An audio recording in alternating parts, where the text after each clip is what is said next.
Good afternoon, ladies and gentlemen, and thank you for tuning in to the first episode of WxCenter Nazario. My name is David, stationed out in Central Florida, the lovely Sunshine State. Today we are going to kick things off with a very fun-filled and rather entertaining tropical update. So as you can see here, I am sharing my screen, and I'll go ahead and add a quick disclaimer. I am not going to be showing my face for the pilot episode, unfortunately. I'm still waiting for my camera setup. Should be here within the next 24 hours, so the upcoming episodes should feature me down here in the bottom right-hand corner if all goes well. So bear with me today. It's going to be more over a voiceover narration, so with that being said, let's get right in. As you can see here, I have the home page of the good old National Hurricane Center pulled up. Looks can be deceiving, guys. We have our invest area. This is Invest 96L with diminishing chances of tropical cyclone formation over the next couple of days. This thing was all the way up to 80% as of, I believe, 36 hours ago, but it has since tapered off.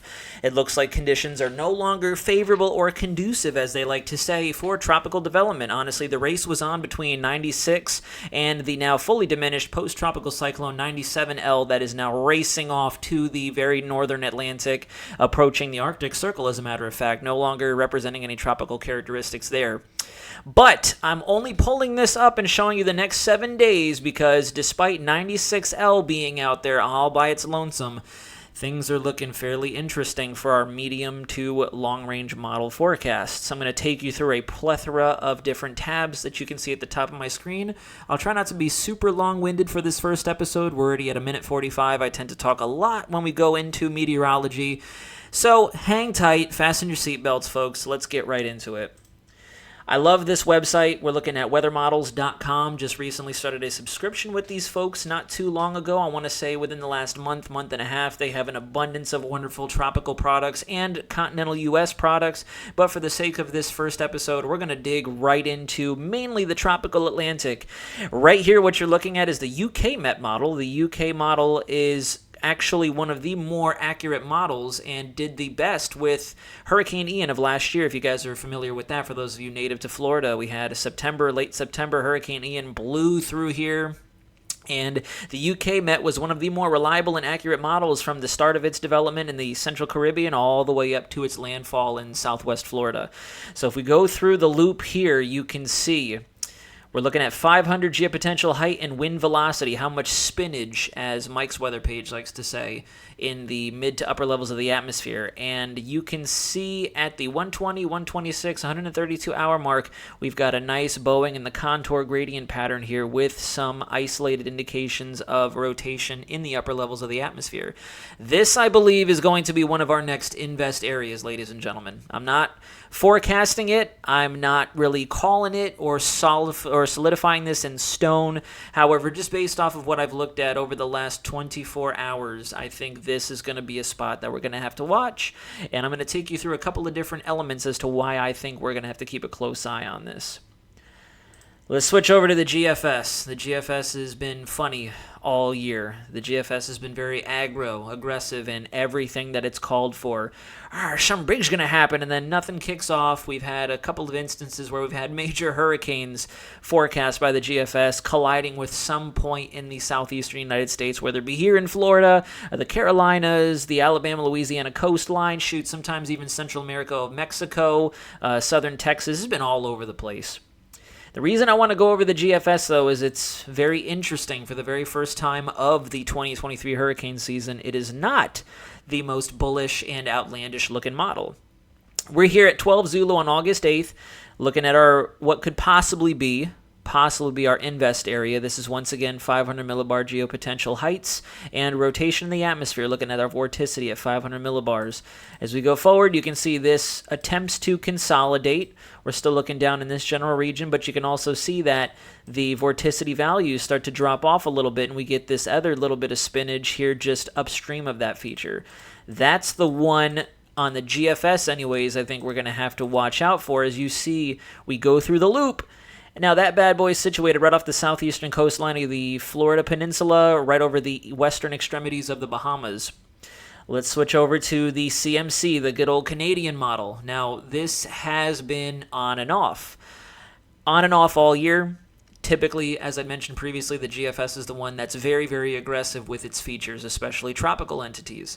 I have it stopped right here at 12 Zulu next Friday, August 11th, and you can see we have a very organized either strong tropical storm or low-grade Cat 1 hurricane that this model's predicting. And I can tell you I've been looking closely at all these models all through the hurricane season, and the Canadian model, the GEM, has been one of the models that tend to, I guess you could say, backpedal a little bit on how aggressive it is with developing a tropical cyclone.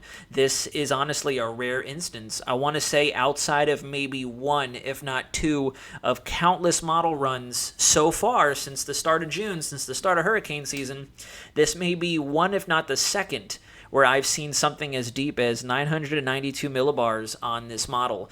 Now, the Canadian model is not the end-all, be-all. I only bring this up because, as I mentioned, it's a rare oddity to see something this organized, this deep, headed in our general direction. It's not looking like it's going to bow northward or butt up against the Bermuda high pressure here that's beginning to reorganize, as you can kind of see in the isobaric pattern here.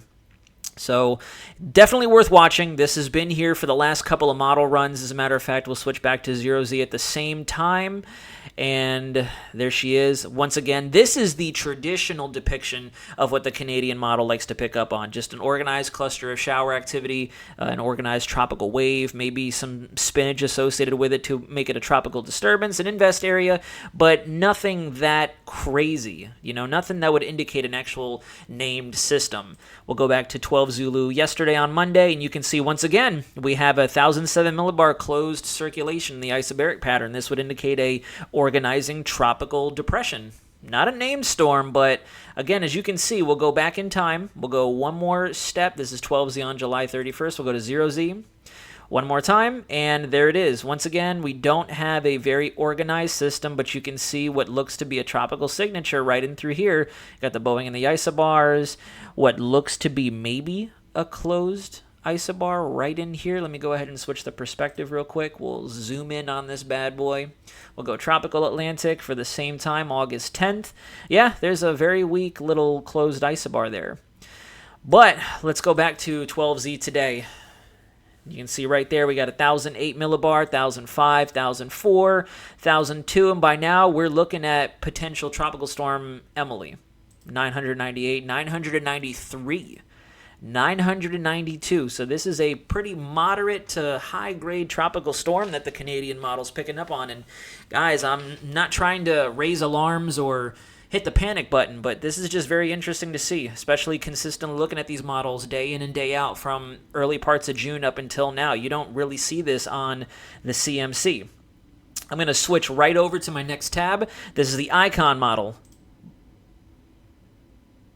Forgive me for the long pause, but boom. Now, we're not in the same region. Let me go ahead and get us into the same AOI, area of interest, or I should say AOR like we used to use in Air Force weather. We'll zoom on in here. This is August 9th at 0Z. Let me switch back to the CMC real quick now that we're in the same AOI. There you go. This is August 11th. Let's rewind it to the cardinal hour on this model, August 9th at 0 Zulu. There's August 9th at 0 Zulu, everybody. We'll switch over to the different model, totally different model platform, and blammo. Pretty solid consistency. Intensity is a little weaker on the Icon, but the Icon is marvelous for picking up on the initial development of what could be some circulation out there. And it's really, really interesting that the Canadian has 1,010 millibar, closed low. The Icon, exact same time, has a closed low of 1,012 millibars in precisely, or more or less, maybe 50 to 100 miles off. You switch back and forth, and it's kind of like a Captain Underpants book. You just flip, flip, flip, flip. Not much of a difference there. So that's two somewhat reliable model platforms picking up on the same spin. And you can see this 1022 high right over here. So guys, if I were to place a bet, this bad boy is just going to continue rotating just to the north of the Caribbean, so miss out on all that lovely El Nino shear that we've been talking about since before June 1st. It's going to be in a much more favorable environment for at least gradual, continuous development. I'm not saying anything substantial. The waters are warm. There is some dry air out there still butting up against this thing, so who's to say if this thing's even going to get going?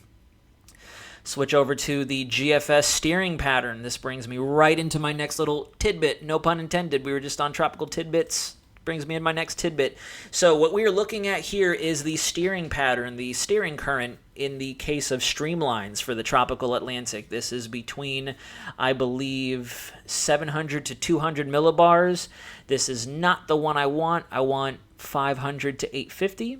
There we go. So the reason we're looking at this is typically our weaker to moderate tropical storms, and I use that term loosely. I'm not talking named tropical storms. I mean just, tropical of nature storms.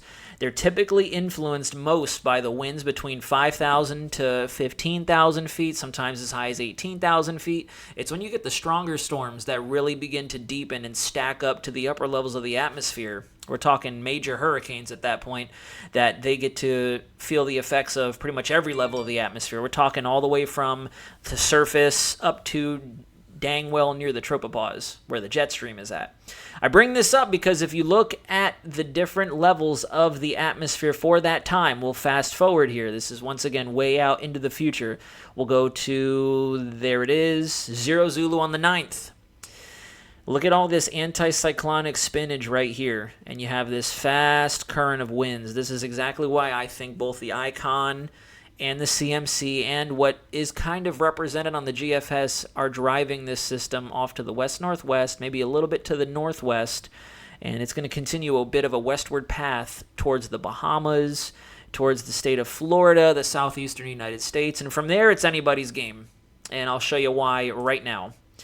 So we're going back over to the Canadian model. I'm going to get to the European. The European's one of our best models out there. It has a really wonderful track record in forecasting these bad boys, both in the short term and the long term, but we're going to do some initialization of each of these model platforms. So once again, we're on the 9th. This is the end of the CMC model run at 12 Zulu. You can see this 500 millibar, this is the 700 millibar level, geopotential heights. You can see the 700 millibar anticyclone right here. Going to drive this system off to the west. We'll go over to our favorite, our European model now. Take a look at this while it loads. Once again, we are at 500 millibars. This is the upper extremity of the steering pattern for that storm if it comes together. European model really isn't calling for a whole lot. I mean, there's some vorticity advection right here, a little bit of spinach out here, just affecting the leeward, windward islands, but nothing along the lines of what we're seeing down in the low levels on the Canadian Icon and GFS. The reason I pull up these three layers of the atmosphere, though, because if we do get something that kicks off, it's going to push as far west as possible, and then it's going to run into what's called a call right over top the Sunshine State, Central Florida. I don't know if you guys can see this. Let me go ahead and zoom in a little bit. This is 700 millibars. This is 850, and I think 700 is going to be the best representation of it. Yeah, 500 gets a little washed out. We'll go over to 700, and I'm going to zoom in on the southeastern United States.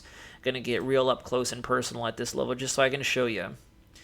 Now, I can't draw on this, unfortunately. I'm still trying to work those kinks out and get to the point where I can illustrate what I'm looking at. But if you take a look closely in the wind barbs here, this is our 700 millibar flow. We have our easterlies out of the Atlantic, very rapidly transitioning to southwesterlies. And then if you look into the Gulf of Mexico, we have opposing wind flow. So right in through here, if you can imagine a little bit of a box drawn, we have what's called a call, a neutral point in our wind flow. This is why a couple moments ago I was saying it's anybody's bet. If this thing forms up, gets going, gets moving off to the west-northwest, it's anybody's bet, according to the Euro, as to where it's going to go. Because we get into this neutral point of winds, and it's more or less left to its own devices, guys. It's not going to have any major influences steering it. Typically, we'll use Hurricane Ian from last year. We had a pretty solid Bermuda high off to the west, and we had a pretty potent cold front and trough coming off the continental U.S., and that's exactly what helped steer that bad boy up through the western tip of Cuba and straight into central Florida, because we had those high-level influences pushing it around, if you will. Here, we don't have a whole lot going on. At least according to this run of the Euro at 700 millibars, we don't have a lot of influences on it, so it could hook north. It could use this weak spot and become another fish storm. Bermuda might have to watch out. It could continue off to the west and become a Gulf of Mexico storm and affect the Gulf Coast, Texas area. Could pile drive right into central or southern Florida. It's anybody's bet, guys. I mean, we're so far out, honestly, that I don't want to put a end-all, be-all track on it, but it's just very interesting. We have that neutral point there just to the south of the Central Florida Peninsula. So, that being said, let's go back to the NHC page. So I didn't go real in-depth with a lot of the models here. It's taking its time to load, but we're going to go ahead and conclude. I have Weather Nerds pulled up as well. Once this page loads up, weathernerds.org is another wonderful site with a plethora of different tools I'll be using on the upcoming episodes of Weather Center Nazario. This is, in fact, the GFS ensembles for 6 Zulu. Let me go ahead and switch over to 12Z. You can see a bunch of them button up against that Bahama area of impact. As I mentioned earlier, we'll go to 12 Zulu. 12 Zulu is not all the way loaded in. Disregard, guys. This is still July 31st at 12Z. Let's go back to 0Z, see what we got on 0. Nothing too crazy. A couple of them indicating some westward momentum, but if you switch over to the European ensembles for around the same time, there we go. 12Z today. This is most up to date. This is the end of the loop. 240 hours out, you can see that, just as I mentioned, we got something that tries to organize in the MDR, the infamous main development region, and I feel if it pushes into the Caribbean, it may have to do battle with our infamous El Nino wind shear, albeit it looks like those conditions are calming down. I'll go ahead and pull up real quick our 850 to 200 millibar wind shear, and yeah, you can see, I mean, it's looking kind of textbook peak hurricane season as we move forward to the month of August. We don't really have much shear at all, at least in comparison to Shucks, I'm going to go way back in time. Let's go to 12Z Friday, July 28th, just to give you an example. We'll go back in the run, and look at that. Look at all the wind shear that's over the Caribbean. A tremendous amount. This is what destroyed Brett. This is what destroyed Cindy while she was out there. Just a lot of wind shear, and this is typical of an El Nino pattern in the extreme eastern Pacific. But we'll go back to our cardinal hour. And you can see as we fast forward from the very beginning of August towards when our guy could possibly be, I should say our lady, Emily, could possibly be getting its act together, you can see that the wind shear dramatically tapers off. A little bit of embedded pockets. It resurges again in that trademark location in the Southern Caribbean. But if she holds true and moves to the north of all that, it's going to be open season. The one thing that is still acting to shield us from any major development is all this brown coloring here, all this nasty-looking dry air. A combination of dry atmospheric air with the Saharan dust that keeps coming off of Africa, and I think that's exactly why the GFS, I mean, you see this is definitely hints of the system we've been talking about all episode long. You can see it popping off and moving towards the southern Florida, Cuba area, kind of taking a gateway between the Florida Keys and northern Cuba there. But even the GFS is picking up on something. GFS has been very bullish. It's been very inaccurate, unfortunately, for most, if not, I'd say 99% of the hurricane season. And it's also picking it up. It's picking up and we're putting down. This is going to be the kicker. How much dust, how much dry air is this feature going to have to do battle with? If you go back to August 9th, when things are looking at firing, you can see that there's a pretty solid channel of dry air out over the MDR. So this could possibly play a big role in it. But folks, we're approaching the 18-minute mark. I'm going to cut this off now, make some revisions, and hopefully get this uploaded to YouTube and Instagram alike. Thank you so much for watching. It's been an absolute pleasure. Next episode will be dropping here very soon, and Lord willing, I'll have my camera set up, ready to rock and roll, so you can get a little bit of David in on the screen as well while I'm doing these wonderful narrations. Stay safe, everybody. We're going to start to see things amp up. It's been very quiet, very traditional, very iconic of how the Atlantic hurricane season tends to start between June and July. And it's already kind of been active. I mean, we've had 5-6 storms organize and get their act together, some of which in the MDR, which is very, very unfaithful to the way things play out on a traditional hurricane season. So we're in for an anomalous ride. Stay tuned for more, guys. Thank you for watching once again. This is WxCenter Nazario, signing out.